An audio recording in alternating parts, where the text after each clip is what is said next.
हम उनको हमेशा कहते आए हैं कि प्रयास करना कि बसंत पंचमी के दिन सरसों के फूल 108 शंकर भगवान को चढ़ जाएं, उसके बाद जांच करवाना प्रारंभ करो, बड़ी बीमारी नहीं आएगी, बाबा उसको टाल ही देगा। उसका नाम महामृत्युंजय है, उसका नाम ही महामृत्युंजय।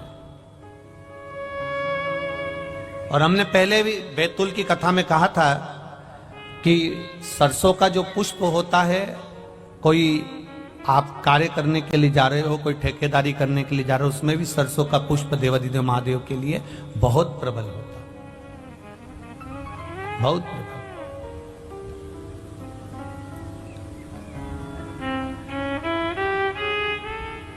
महाराज बेटी को दिया ज्ञान, पर बेटी मानती नहीं, प्रश्न बहुत करती है, बहुत प्रश्न।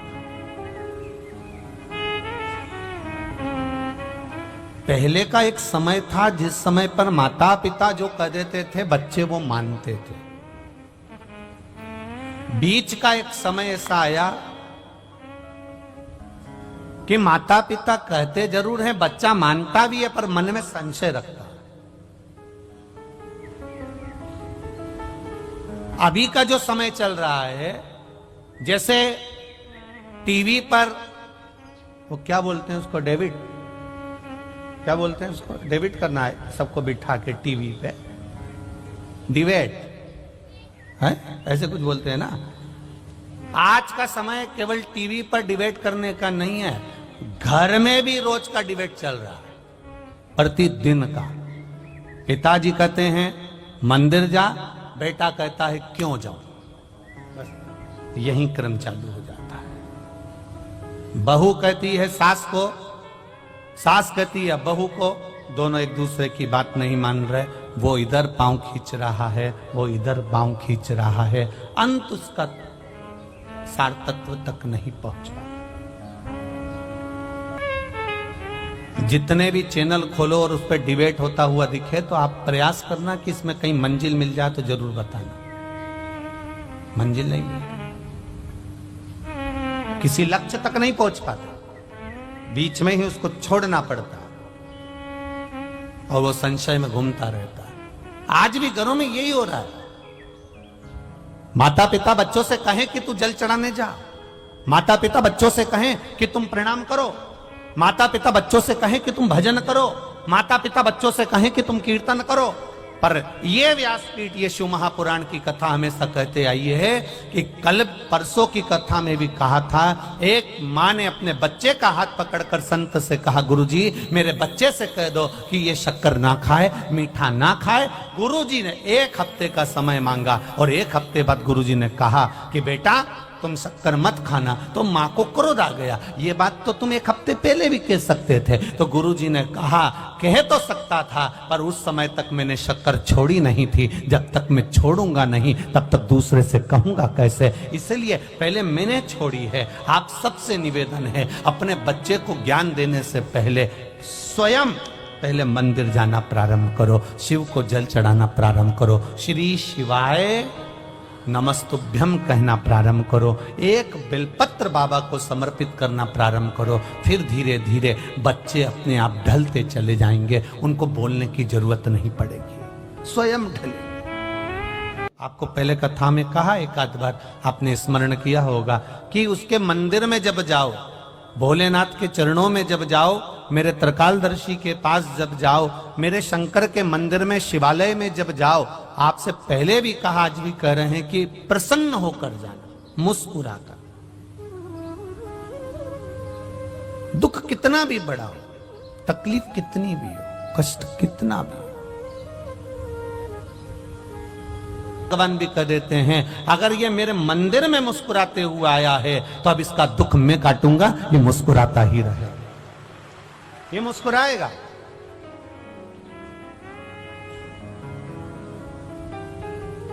हम उसके भरोसे पर हो जाए। हमारा प्रत्येक क्षण, प्रत्येक पल, प्रत्येक घड़ी, प्रत्येक पल हमारा देवाधिदेव महादेव का हो जाए। एक शिव भक्त का शंकर भगवान के मंदिर जाना, शिवजी को एक लोटा जल चढ़ाना, उस मंदिर से वापिस आना, मंदिर पर गए, आपके चरण में, आपके शरीर में, आपके कपड़ों में मंदिर की रज, शिवालय की रज, शिवालय का कंकर, शिवालय की धूल आपके शरीर में जब लगती है और वो धूल लगे हुए आप जब घर में आते हो, शरीर में कहीं ना कहीं चढ़ाए हुआ जल का छींटा लेकर आप घर में आते हो, या कहीं मंदिर के अंदर थोड़ा बहुत कीचड़ हो रहा है, गीला हो रहा है, उस कीचड़ लगे हुए पांव से, उस गीले पांव से आप अपने घर में आते हो, तो भी हमारे घर में आने से हमारे पवित्र घर का आनंद अपने आप बढ़ जाता है, उसका सुख प्राप्त हो जाता है। कितना सुंदर संवाद एक शिव महापुराण के अंतर्गत। कश्मीर प्रदेश में एक देवव्रत नाम का ब्राह्मण रहता था।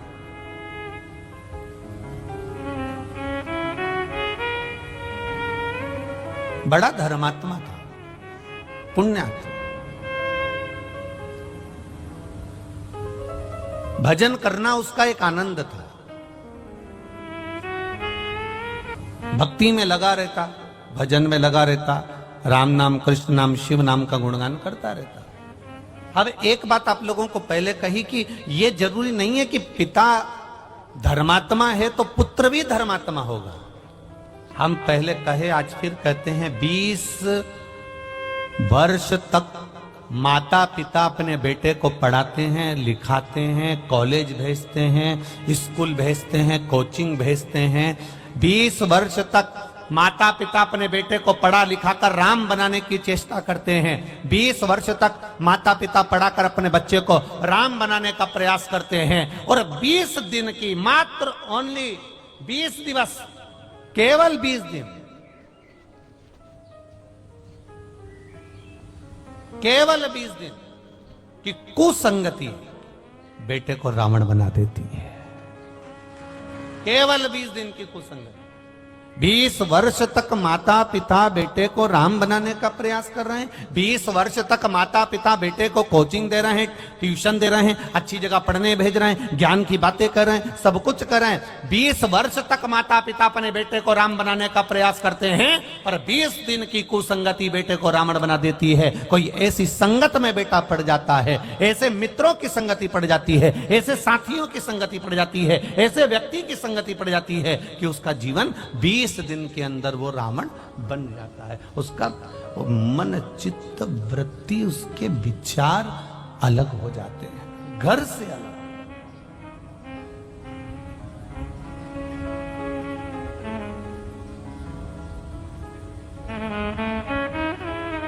आप अपने बच्चों की आदत डाल दो, शिव जी के मंदिर में जाना है, एक लोटा जल चढ़ाना। डालो बच्चों की आदत।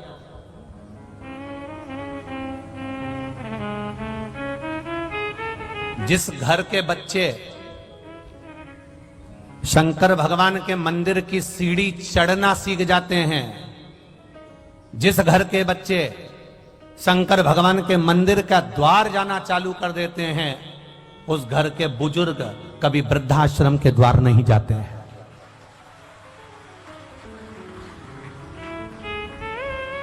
आपके बच्चे अगर मंदिर जा रहे हैं, आपके बच्चे अगर शिवालय जा रहे हैं, आपके बच्चे भगवान के मंदिर में जाकर एक लोटा जल चढ़ा रहे हैं, प्रयास करना।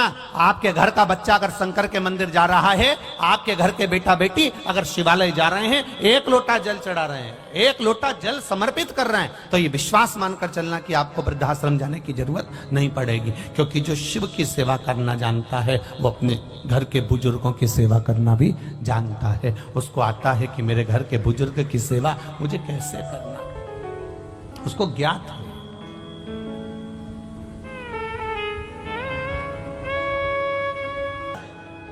आज बसंत पंचमी है, एक बेलपत्र बाबा को समर्पित करना प्रारंभ करो, फिर धीरे धीरे बच्चे अपने आप ढलते चले जाएंगे, उनको बोलने की जरूरत नहीं पड़ेगी, स्वयं ढले।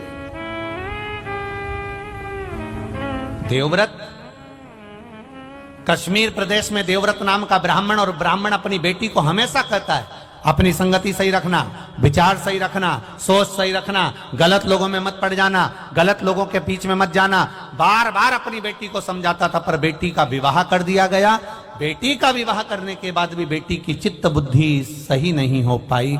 वो विवाह होने के बाद भी पर पुरुषों पर उसकी दृष्टि पड़ी रही, पर पुरुष पर उसकी दृष्टि पड़ी रही।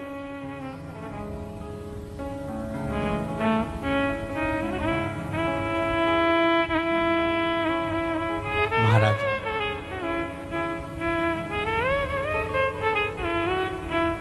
स्कंद पुराण का ये संवाद है।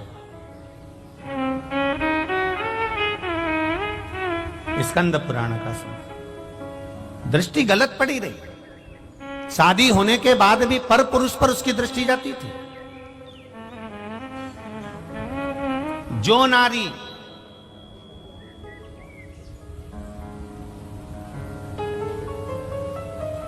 विवाह के पश्चात किसी दूसरे पुरुष के साथ में स्मरण करे या शादीशुदा किसी पुरुष का घर तोड़ दे, वो नारी की गति स्कंद पुराण कह रही है। ये स्त्री, ये नारी, ये कन्या जिसका विवाह कर दिया गया और सोच नहीं सुधर पाई, वो नारी प्राण त्यागने के बाद में एक कुतिया का जन्म पाई। अब कुतिया तो बन गई, पर कुतिया का जन्म कैसा मिला? एक पांव उसका विकलांग था, कान टूटे हुए थे, आंखों से एक आंख फूटी हुई थी और शरीर पूरा खुजली के कारण उसके पूरे शरीर के उस जो श्वान की योनि मिली है, कुत्ता की योनि मिली है, उसके शरीर के पूरे बाल, पूरी खाल जगह जगह से निकली हुई थी। सारी दुनिया उस कुत्ते को देख रही है, उस श्वान को देख रही है, उस कुतिया को देख रही है। सारी दुनिया उसको देखकर कहती बेचारा कैसा है। बताओ, आपके भी मोहल्ले में कोई कोई कुत्ता ऐसा होता होगा तो आप पे दया आती कि नहीं आती? अरे मुंह से तो बोलो, आती है ना दया। कैसा भयंकर है, बेचारे को कितना कष्ट है, बेचारे को कितना दुख है। बताओ, उसको ये रोग हो गया, उसका एक पांव टूट गया, उसके बताओ दिख भी नहीं रहा, उसको तो बेकार में पड़ा हुआ है बेचारा। अब वो कुतिया की योनि पा गई और कुतिया की योनि पाने के बाद शरीर में उसके रोग हो गया। एक दिन देवव्रत के मन में यह बात उत्पन्न हो गई कि मेरी बेटी का हुआ क्या, मेरी बेटी जो मर चुकी है वो गई कहां। एक दिन देवव्रत भगवान देवाधिदेव महादेव के मंदिर में बैठ गया, अखंड जाप करने के लिए बैठ गया। उठता ही नहीं है, उठता ही नहीं।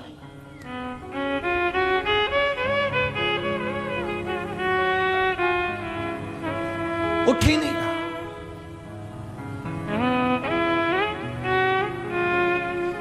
किसी किसी के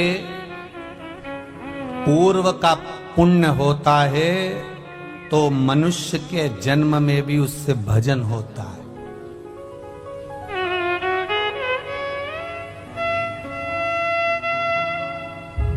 किसी का पूर्व का पुण्य हो तो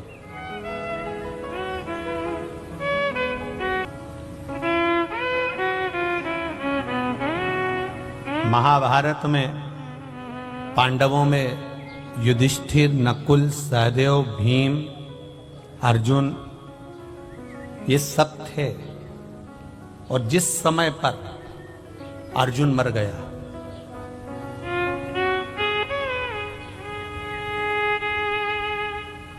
अर्जुन मर गया, जिसने महाभारत सुनी होगी उसके स्मरण में होगा। अर्जुन मरा, अर्जुन के प्राण छूटे। किस समय? जब युधिष्ठिर ने अश्वमेध यज्ञ करा और अश्वमेध यज्ञ करने के बाद में अश्व छोड़ा गया। अश्व छोड़ा गया, वो अश्व घूमते घूमते घूमते घूमते जा रहा था। अर्जुन उस अश्व के पीछे भेजे गए और अश्व के पीछे अर्जुन को भेजा गया कि ये अश्व जहां जा रहा है, इस अश्व को तुम्हें देखना है, इस अश्व को छुड़ाना है। अर्जुन जहां जाते वहां दिग्विजय कर कर आते, वहां से विजय प्राप्त कर कर आते। वो अश्व जाते जाते जाते जाते जाते जाते आगे एक नगर में प्रवेश कर गया और मणिपुर नगर में जब वो प्रवेश करा, अर्जुन को मालूम था ये वो नगर है जहां पर मेरी धर्म पत्नी, देखिए अर्जुन की एक पत्नी है द्रौपदी, एक धर्म पत्नी है उनकी सुभद्रा, एक नागों की कन्या उलूपी और एक चित्रंगदा। अर्जुन को यह स्मरण में था कि यहां पर मेरा बेटा चित्रंगदा मेरी पत्नी रहती है और उसका बेटा भी यहीं रहता है बुर्बरभान। पर अर्जुन उस अश्व को लेकर अंदर प्रवेश कर गया और जब अर्जुन अंदर प्रवेश करा तो अर्जुन के बेटे को मालूम पड़ा कि मेरे पिताजी आए हैं और मेरे पिता आए हैं, तो सम्मान करने के लिए अर्जुन के पिता का सम्मान, अर्जुन का सम्मान करने के लिए बेटा उनके लिए सामान लेकर गया। तो अर्जुन को क्रोध आ गया, अर्जुन को क्रोध आया कि मैं अश्व लेकर आया हूं, एक वीर योद्धा बनकर आया हूं और तू मुझसे संबंध निभा रहा है।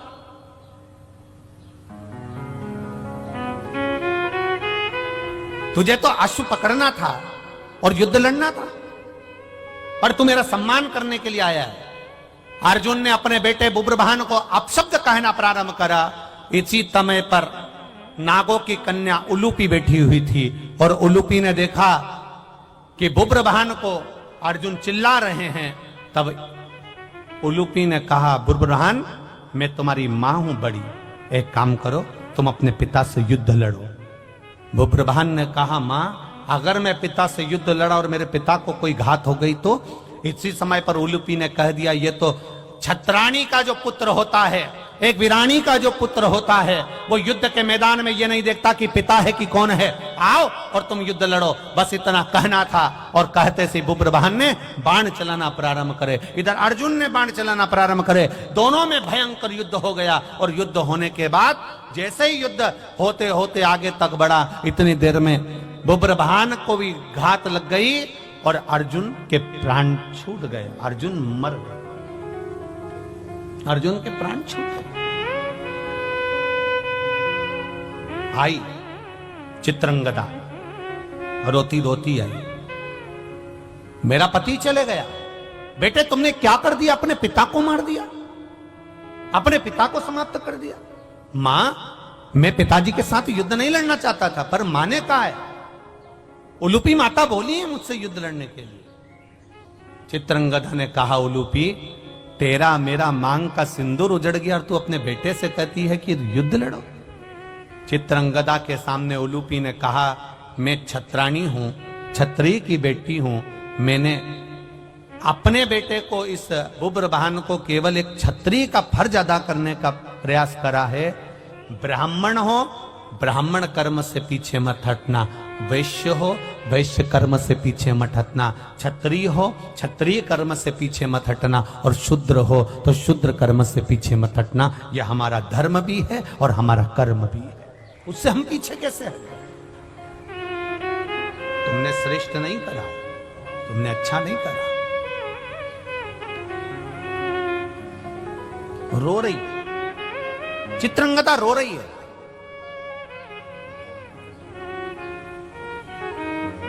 आंखों में जल भरा है, ये अर्जुन मर गए, अब जीवित कैसे होगा? उलूपी ने कहा, मैं नागों की कन्या हूं,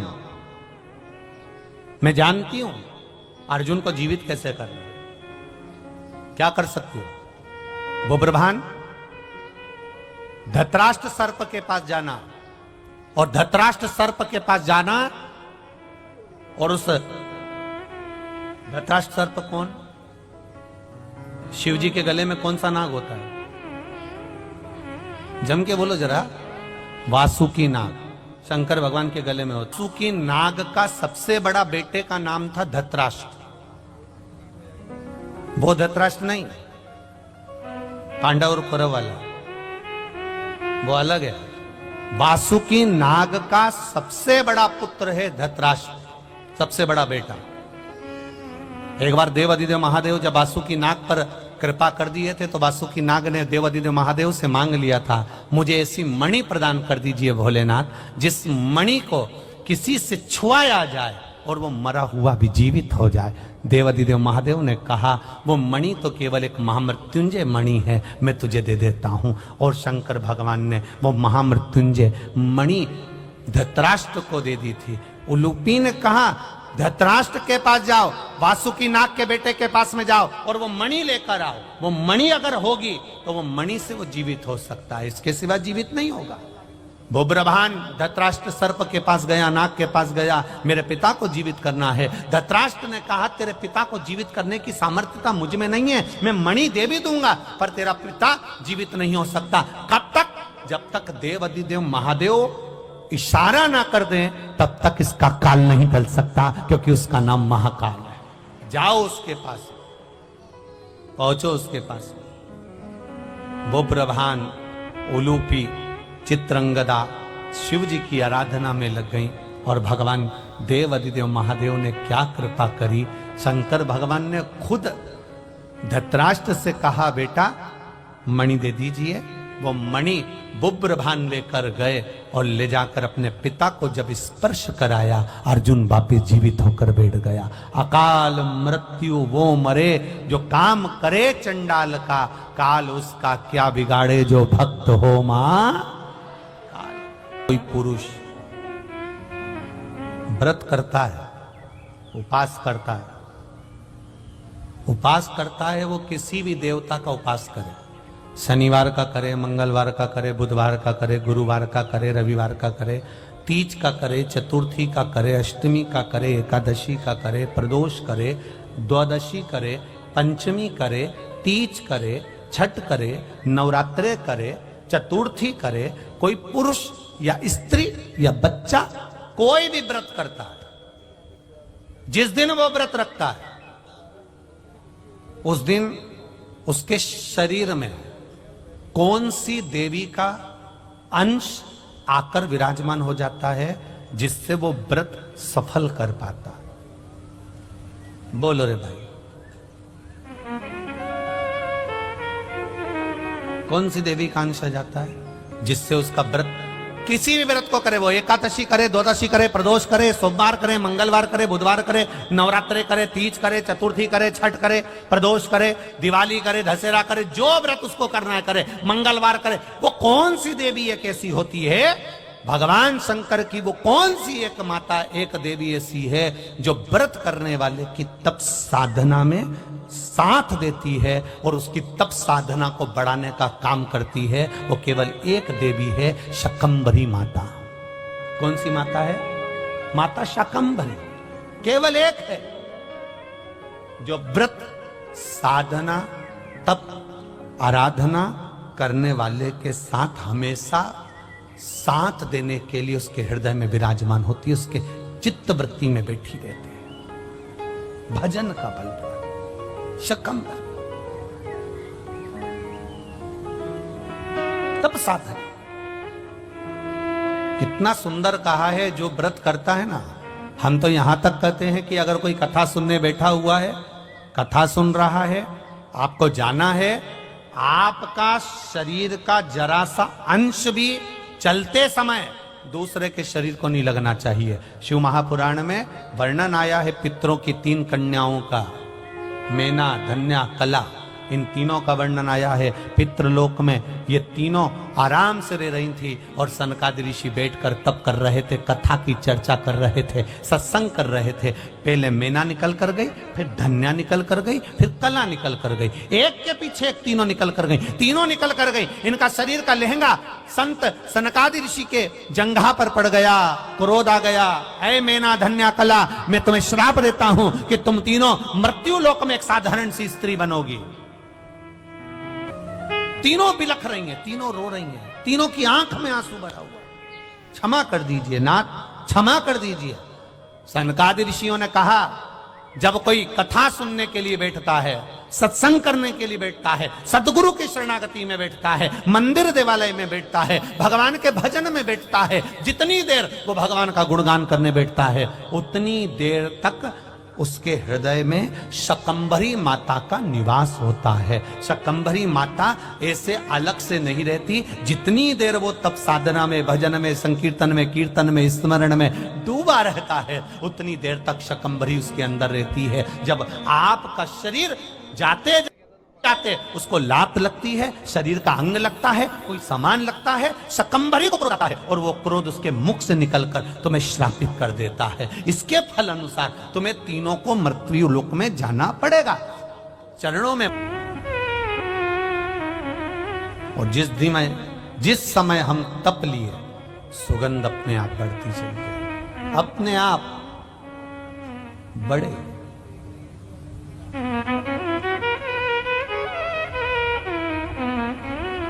शिव कथा कह रहे,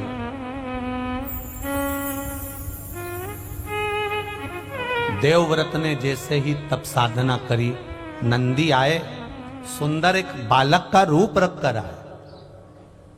और बालक का रूप रखकर आकर नंदी ने देवव्रत को जगाया। स्कंद पुराण का यह संवाद प्रत्येक शिव भक्त के लिए बहुत मायने रखता है। यह संवाद पहले की कथाओं में नहीं निकल पाया, पर कंजरी गांव में संतों के सानिध्य में सीताराम महाराज और ये पावन गुप्त नवरात्रि के अवसर पर यह संवाद निकला है, जो संपूर्ण विश्व के कल्याण के संवाद। बड़ा ध्यान रखना।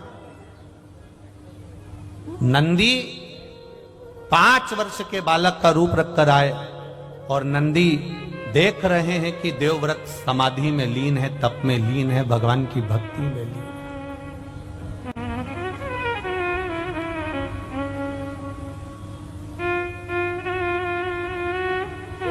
लीन है। नंदी ने जगाया, देवव्रत नहीं जगा। नंदी ने फिर जगाया, देवव्रत नहीं जगा, जगता ही नहीं। फिर बजाया, आखिरी में देवव्रत के नेत्र खुले। 5 वर्ष के बच्चे को देखकर थोड़ा क्रोध देवव्रत को आया। कारण, मैं बैठा तप कर रहा था और मैं बैठकर अगर तप कर रहा हूं तो मेरे तप साधना को क्यों नष्ट कर रहा है। आ जाता है कभी कभी क्रोध। घर में बूढ़ी बूढ़ी माताएं, जब दादी माएं, जब बुजुर्ग माताएं सेवा करती और घर का छोटा छोटा बच्चा उनका सामान लेकर भग जाए, दिया ले गया, दीपक ले गया, अगरबत्ती उठा के ले गया, ठाकुर जी को जो भोग धरा रही थी भोगी उठा के ले गया, जो मोहन थाल रख रही थी मोहन थाली ले गया, कहीं ठाकुर जी की माला जी उठाकर ले गया, तो दादी को क्रोध आ जाएगा। पर उसको क्रोध नहीं आना चाहिए। भगवान परीक्षा ले रहा है, भगवान देख रहा है कि ये क्रोध करती है कि नहीं करती है। भगवान ये देखता। अब इसको 5 वर्ष के बच्चे पर क्रोध आ गया, देवव्रत को क्रोध आया, उठकर खड़ा हुआ। जैसे ही खड़ा हुआ, इतने में बच्चे ने कह दिया, बाबा आपको तप करते हुए देखकर मेरे मन में एक प्रश्न आया है। आप तप किसके लिए कर रहे हो? आप साधना किसके लिए कर रहे हो? आप व्रत किसके लिए कर रहे हो? आप उपास किसके लिए कर रहे हो? किसके लिए?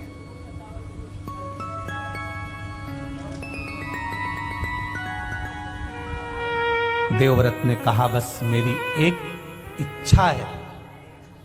क्या इच्छा है आपकी? बस एक इच्छा, मेरी बेटी जो प्राण छोड़कर चली गई है उसको मुझे देखना है। वो है कहां? उसकी दशा क्या है? नंदी को हंसी आ गई। 5 वर्ष का नंदी ठहाका लगाकर हंस दिया। हंसा तो देवव्रत को और क्रोध आ गया। ए बालक, मेरे शब्द को सुनकर तू हंस रहा है? नंदी ने हंसते हुए कहा, बाबा जो कर्म कर कर मरा है उसको अगर देखोगे तो आप भी रो पड़ोगे, इसलिए जो हो गया उसको आप मत देखिए, मत देखो। जो पूर्व में कर कर आए हो उसे अब देख कर करोगे क्या? कई लोग कहते हैं हमने किसी का बुरा नहीं करा गुरुजी, हमने कभी किसी का बुरा नहीं करा गुरुजी, फिर भी लोग हमारा बुरा क्यों करते हैं?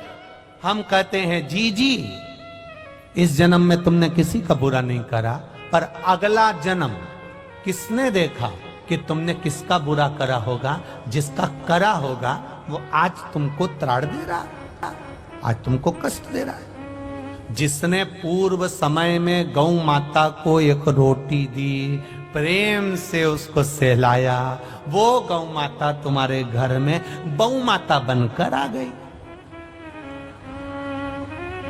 वो तुम्हारे यहां सेवा कर रही। और जिसने गौ माता को देखकर एक रोटी देने के बाद में हट हट, अरे शास्त्र तो उठाओ।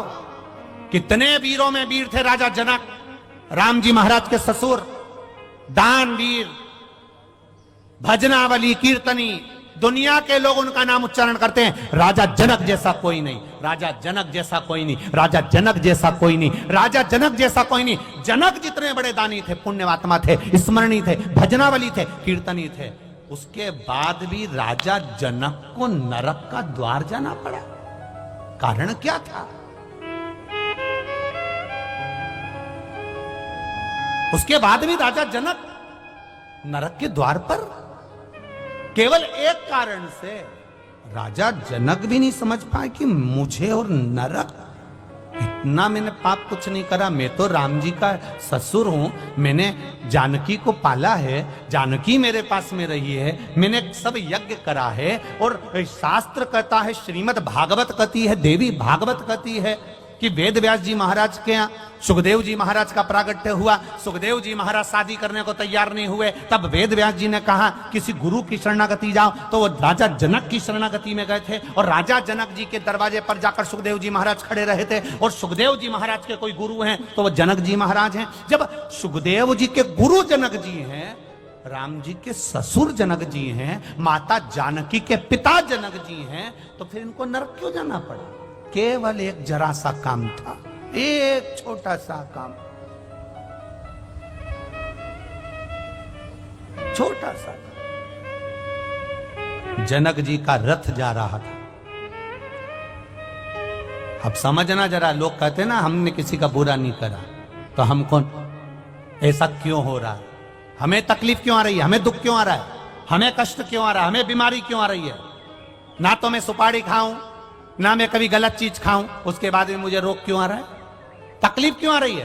पूर्व का किसी के यहां डनलप का गद्दा बिछाए, एसी का रूम, वीआईपी रूम, सोते सोते भी एक गिलास केसर का दूध, फिर भी रात को नींद नहीं। और कोई कोई ये यहां से वहां तक देखना, पूरी रोड के बीच में डिवाइडर पर पड़े ऐसे सो रहे, कोई दिक्कत नहीं, कोई रत्ती भर की टेंशन नहीं, सामान भी पड़ा है। और एक अपन वीआईपी गद्दा, वीआईपी भोजन, एसी का रूम, चकाचक, न मच्छर न मक्खी, सब वीआईपी। उसके बाद भी रात भर करवट बदलते रहे, कहीं घुटना, कहीं कमर, कहीं पीठ, कहीं हाथ, रात भर दुखता रहा। और यहाँ धन का बिस्तर मिल जाए पर नींद को तरसे, और कांटों पर भी सोकर आए किसी के मन को चैन। अरे कोई कारण होगा, अरे कोई कारण होगा। सांप भी डस ले तो मिल जाए किसी को जीवन दान। किसी किसी को सांप भी डस लेता है तो बच जाते हैं, और कोई कोई एक ठोकर लगती है। बाथरूम में नहाने गई थी, फिसल गई और मर गई। कितने संख्या में आ पाए? 3-3 पंडाल भरे पड़े, हजारों की तादाद में आप लोग आकर विराजमान हुए। और इससे भी ज्यादा लोग कंजरी और हालोल में रहते होंगे। क्या सब कथा में जाके बैठ गए क्या? नहीं। अरे कोई कारण होगा। ये आने का प्लान भी बनाए थे, इनने विचार भी करा होगा कि 26 जनवरी की छुट्टी पड़ेगी, अपन चले।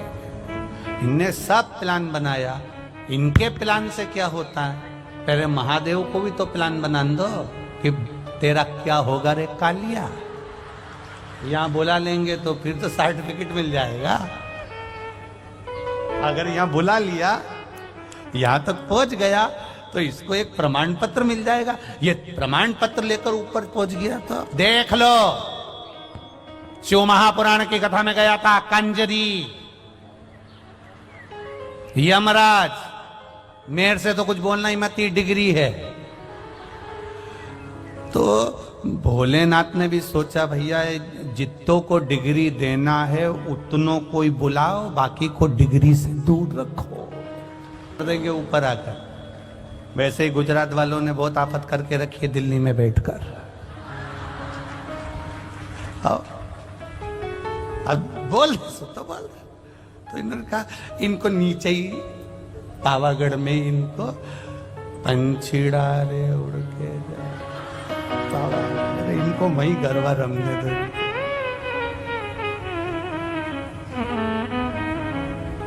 नहीं तो ये मोखला बैठा बैठा नहीं, बस राम कृष्ण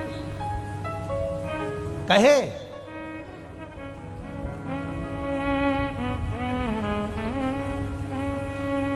देवव्रत से पूछा,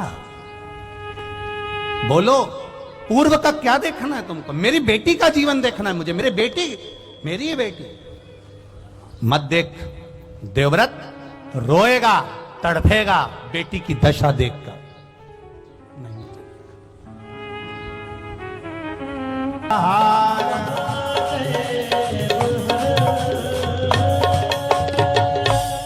अपने स्थान पर बैठकर आज बसंत पंचमी का पावन अवसर, भगवान देवादिदेव महादेव से अपने दिल की बात अवश्य कहें, भाव के साथ विराजमान होकर बाबा देवादिदेव महादेव से प्रार्थना करें। भाव से कहिए, देवादिदेव श्री शिवाय नमस्तुभ्यं, श्री शिवाय नमस्तुभ्यं, श्री शिवाय नमस्तुभ्यं, श्री शिवाय नमस्तुभ्यं, श्री शिवाय नमस्तुभ्यं। भोला सब दुख काटो भार, हो भोला सब दुख काटो मारो। शिव शंकर जपो तेरी माला, भोले बाबा जपो तेरी माला, भोला सब दुख काटो मारा, ओ भोला सब दुख काटो मारा। शिव कथा कर रहे देवव्रत से 5 वर्ष के नंदी पूछ रहे हैं कि आप तप क्यों कर रहे हो? कहा मेरी बेटी के बारे में मुझे जानना है, उसका जन्म कहाँ हुआ, कैसे है वो, क्या कारण से उसका क्या जन्म हुआ, वो मुझे समझना है। नंदीश्वर ने कहा मत देखो अपने पूर्व के जन्म को, उसके हुए जन्म को, रोगे तुम। नहीं महाराज मुझे देखना है। तो देखना है, भस्म लगा दी, चंदन लगा दिया। चंदन और भस्म जिसके मस्तक पर लग जाता है उसको पूर्व का किया गया पाप कर्म भी उसका कट जाता है। और जैसे ही देवव्रत ब्राह्मण का पाप कर्म घटा, उसने अपनी बेटी के जीवन को देखा तो वो एक कुतिया की योनि में, एक स्वान की योनि में, पांव टूटा हुआ है, कान कटा हुआ है, आंख फूटी हुई है, मुख से ज्यादा कुछ खा नहीं सकती, शरीर के पूरे बाल निकल गए, जैसे एक कोई कुत्ते को तुमने देखा होगा, उसका पूरा शरीर बेकार हो जाता है, वो पड़ा हुआ है। देवव्रत रो रहा, रोने लगा देवव्रत, उसकी आंखों से आंसू बहने लगे देवव्रत की। और देवव्रत की आंख से जब आंसू बहने लगे, रोने लगा, नेत्रों से नीर बहने लगा, जल बहने लगा। नंदी करे क्यों रो रहे हो? देवव्रत कहता है मेरी बेटी की यह दशा मुझसे नहीं देखी जाती, कुछ कृपा करो। भगवान नंदीश्वर ने कहा कृपा करने वाला तो केवल एक है, वो देव अधिदेव महादेव है। बड़ा सरल, बड़ा सहज, बड़ा सरल है। एक लोटा जल चढ़ा दो और वो सारी समस्या का हल कर देता है। ऐसा देव अधिदेव महादेव। एक पत्र आया है बड़ा सुंदर,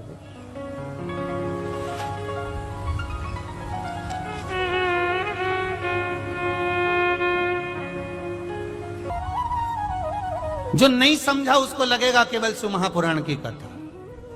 बहुत सारे आते हैं, कहते हैं, बोलो बोलो जम के चले जाए। जो नहीं समझा उसके लिए यही रहा। पर जो समझ गया, अपना दरवाजा छोड़कर, अपना घर छोड़कर जो कथा के पंडाल तक पहुंच गया, मेरा महादेव उसके दुख काटने उसके घर तक पहुंच गया, पहुंचा। कंजरी हालोल वालों को तो ये मौका मिल गया। हम बुरहानपुर वालों से भी कहेंगे 3 फरवरी से 9 फरवरी तक आपके यहाँ कथा है। बाबा देव अधिदेव महादेव कुबेर भंडारी आपके यहाँ आ रहा है।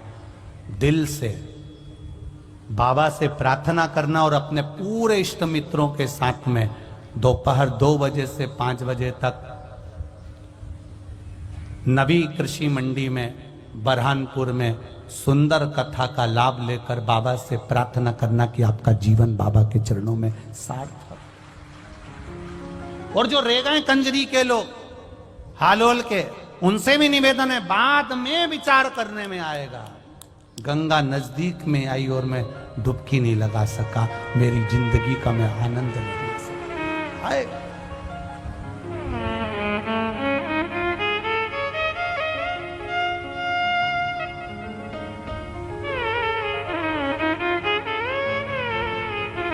एक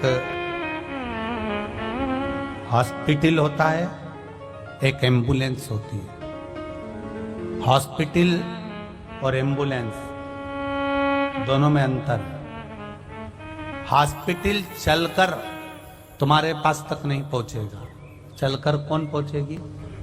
एम्बुलेंस।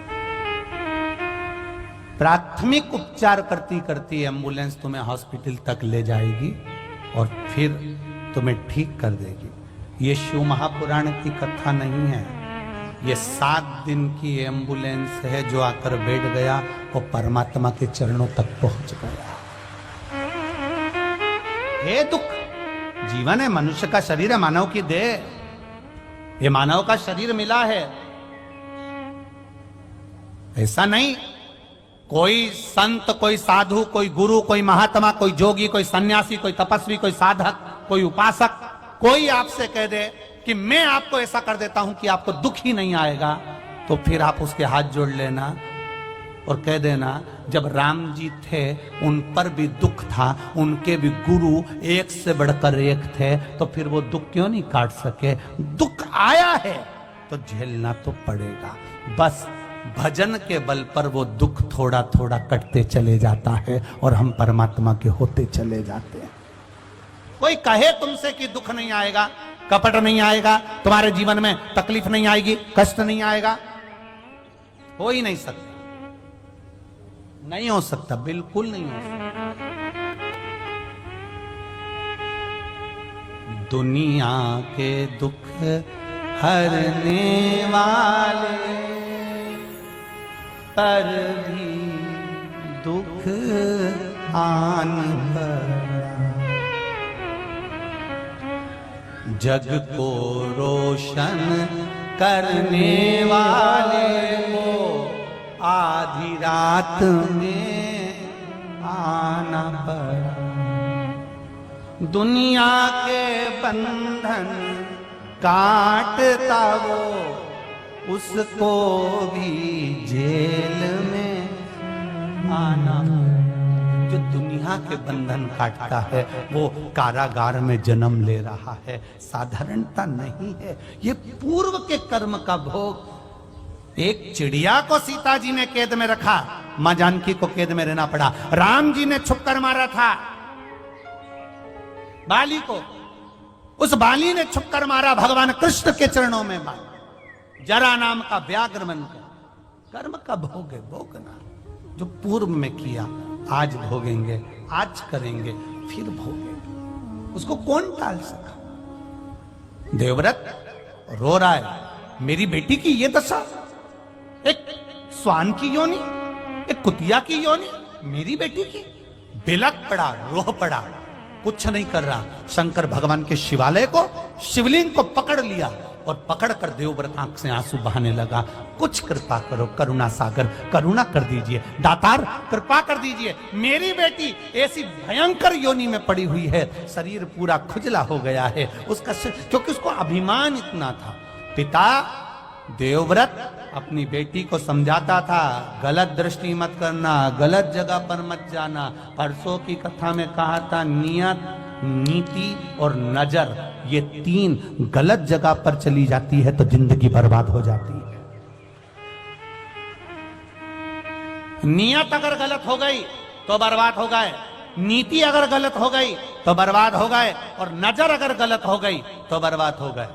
नारी पर पुरुष पर अगर अपनी दृष्टि देती है, किसी का शादीशुदा जीवन है और उसके घर में आग लगाकर तू उसमें शामिल होना चाहती है, तो तू अपने अगली जिंदगी का स्मरण कर लेना, ये देवव्रत की कन्या का स्मरण कर लेना कि तेरी जिंदगी क्या होगी, तेरा जीवन क्या होगा। ये देवव्रत की कथा कर रही है।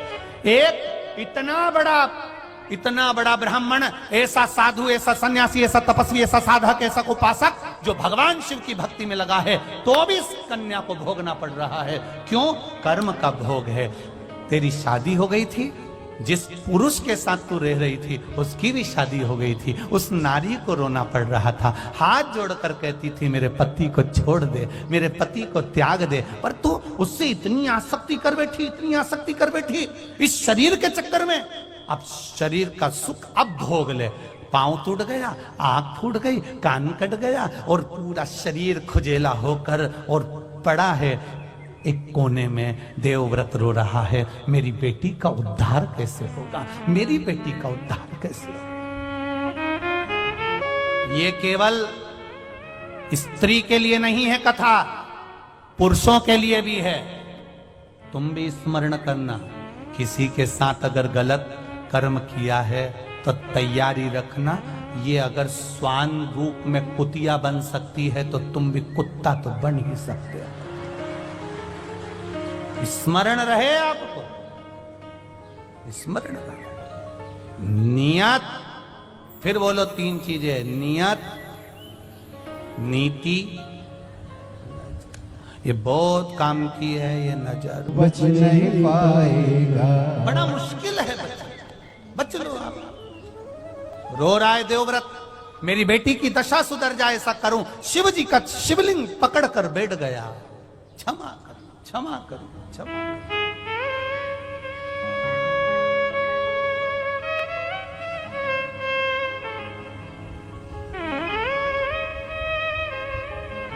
कहा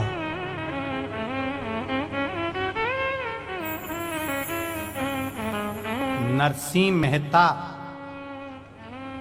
यही गुजरात के जूनागढ़ के, शिव मंदिर में रात भर शंकर भगवान के शिवलिंग को पकड़कर रोए थे, तो उनको सांवरिया का दर्शन हो गया था। यही नरसिंह मेहता जूनागढ़ के सांवरिया के भक्त थे, पर सांवरिया का दर्शन कभी नहीं मिला था।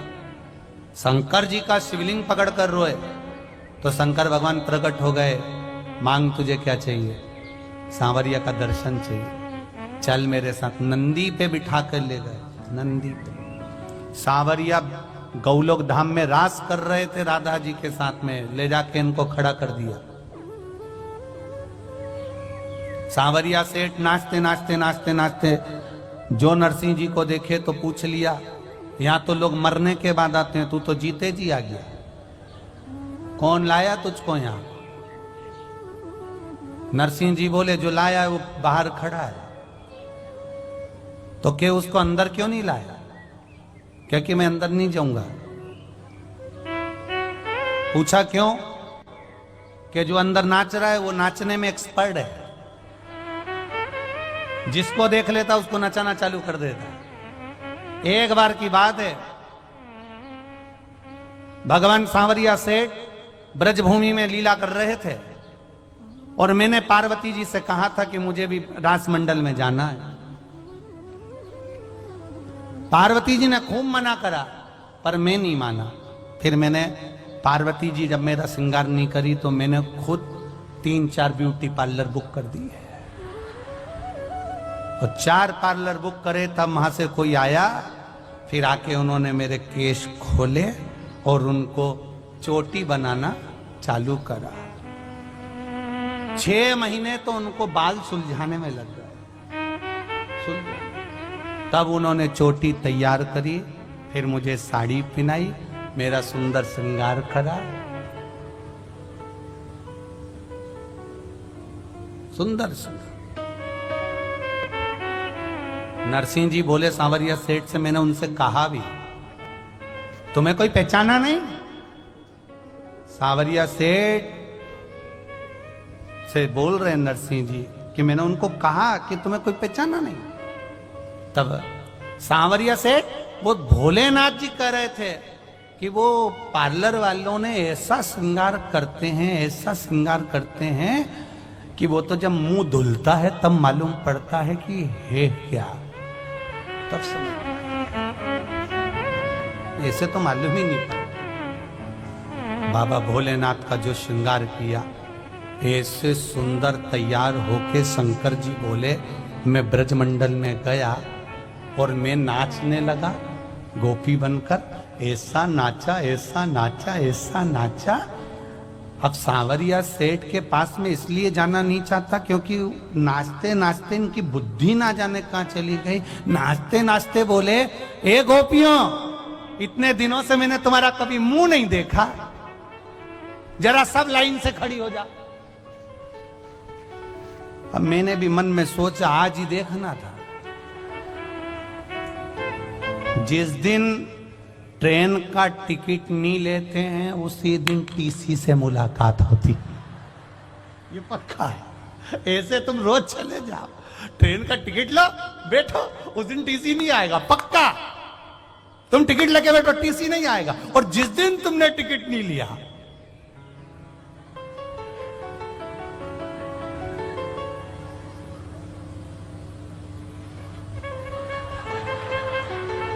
आ रहा, उस भय लगा हुआ है, आ रहा। इतने में कहीं का मूंगफली बेचने आ गया। सर क्या हुआ? कुछ नहीं, 10 रुपए की दे दो। इनको लगा टीसी है, इनको टीसी लग रहा, भय लग रहा। लाइन से खड़े हो गए। शंकर भगवान बोले नरसिंह मेहता से, हम भी लाइन से खड़े हो गए। इतना इतना घूंघट डला था। पार्वती ने कहा था मुंह मत दिखाना किसी को। हमने भी पल्लू पकड़ के रखा था। 3 जगह से पार्लर वाली ने पिन टच कर दी थी, जूड़ा से लेके पूरी की पूरी, और इतना पूरा घूंघट करके हम खड़े। अब इतने में हमने सोचा कि ये उधर से देखते देखते देखते देखते आएगा, हम इधर से खसक जाएंगे पीछे से। कई लोग पीछे इसलिए भी बैठते, कथा में अपना मन नहीं लगे तो अपन धीरे से खसक लो, आगे बैठ जाएंगे तो महाराज के चक्कर में देंगे। तो हम सबसे आखिरी में लगे। इतने में सांवरिया सेठ बोले, उधर से मुंह देखूंगा। हम भी बड़े फंसे। हमने सोचा तुम इधर आओ, हम उधर चले जाए। शंकर भगवान उधर चले गए। सांवरिया जी बोले अब मैं उधर से देखूंगा। इतने में हमने सोचा हमारे पीछे पड़ा नहा धो के, तो हम भी 6 गोपी इधर 6 गोपी इधर, बीच में हम खड़े हो गए। अब अब उधर से मुंह देखते देखते देखते देखते देखते इधर तक आया सांवरिया जी, पास वाली गोपी का मुंह देख रहा था और हमें चिढ़ा रहा था। और जो पास वाली का मुंह देखकर हमारे सामने आया, हमारा पल्लू उठाने लगा, हम नीचे खींचने लगे। वो उठा है, हम नीचे खींचे, वो उठा है, हम और नीचे खींचे, खींचते खींचते, अब साड़ी तो साड़ी है, सरकारी रोड थोड़ी ना कर सकते। अब खींचते गए, खींचते गए, खींचते गए, खींचते। भोलेनाथ जी बोले, हमने सोचा था कि सांवरिया द्रौपदी का चीर बढ़ाया था, हमारा भी बढ़ा रहा हूं। खींचते खींचते जो पिन टच थी वो निकल गई और खसक गई है सर से साड़ी और मुस्काए में आ गए हैं। साड़ी नीचे हो गई। और इतने में सांवरिया सेठ बोले, प्रभु अकेले आए हो, माता को कहां छोड़िया?